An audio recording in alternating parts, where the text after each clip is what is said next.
I knew the moment my sister raised her glass and smirked, the night was designed to humiliate me. "Still playing house with your cats?" she mocked, loud enough for the room to ripple with laughter. I held my smile. Tight, controlled. The kind that used to fool people before my life cracked open. Tonight, I didn't need it to fool anyone. Tonight, it was part of the trap. Because she had no idea what was coming. Not yet. The laughter hadn't even died when the front door opened with a soft click. A man stepped in. Calm, tall, solid. In his arms, he carried a drowsy little girl whose cheek rested against his shoulder, curls falling over his chest. My daughter, my secret. He whispered something I'd waited months to hear in public. "Go to Mama." Her head lifted, her eyes found mine, and she reached for me with that sleepy, unfiltered joy only toddlers can spill so effortlessly. "Mommy!" The room froze. Forks halted, breaths caught, and my sister's smirk died before she could hide it. Good. I wanted her to feel every heartbeat of shock, the same shock she once gifted me. Back then, I believed in loyalty, especially hers. My sister wasn't just family. She was my confidant, my late-night call person, the one who held my wedding veil and promised I was marrying a good man. And I believed her. I believed both of them. I still remember the night the veil fell, my husband's phone buzzing on the counter. Her name lighting up the screen. A preview message, careless, soft, familiar. "Miss your hands. Same time tomorrow?" I stood there, holding a bowl of pasta, watching everything melt inside me.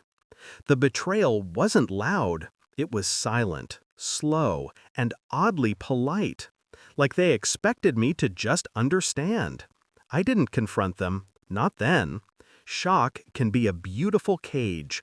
It traps you until you decide to break out. I set the bowl down, wiped my hands, and carefully placed the phone back exactly as I found it. That was the night I stopped being the sister who forgave too easily, and became someone much more dangerous.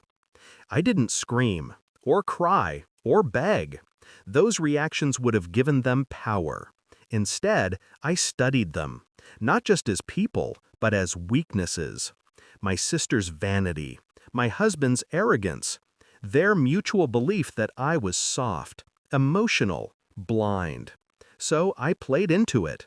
I acted confused when he came home late, concerned when she canceled plans, grateful when they both said, "You're just imagining things." Let them think they were clever.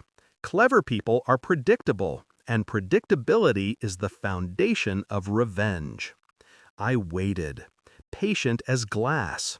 The universe delivered the final push when I found out I was pregnant. His child. A child they didn't know about. A child they didn't deserve to know about. I disappeared slowly, then all at once.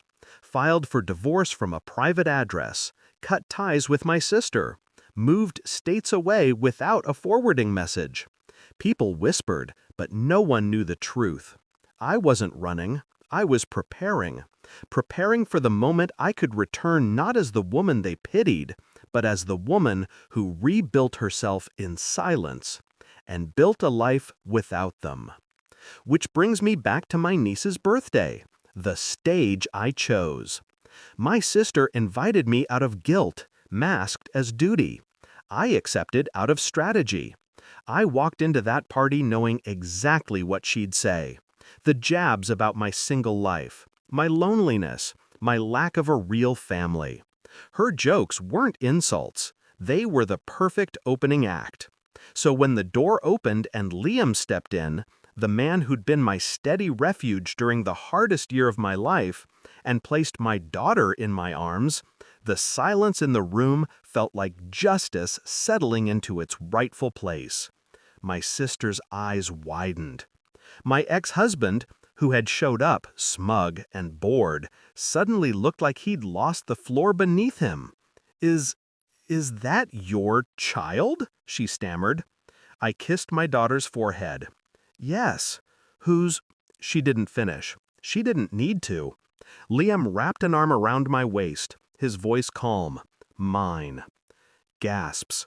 Open mouths. Whispers hissing through the room like steam from a cracked pipe.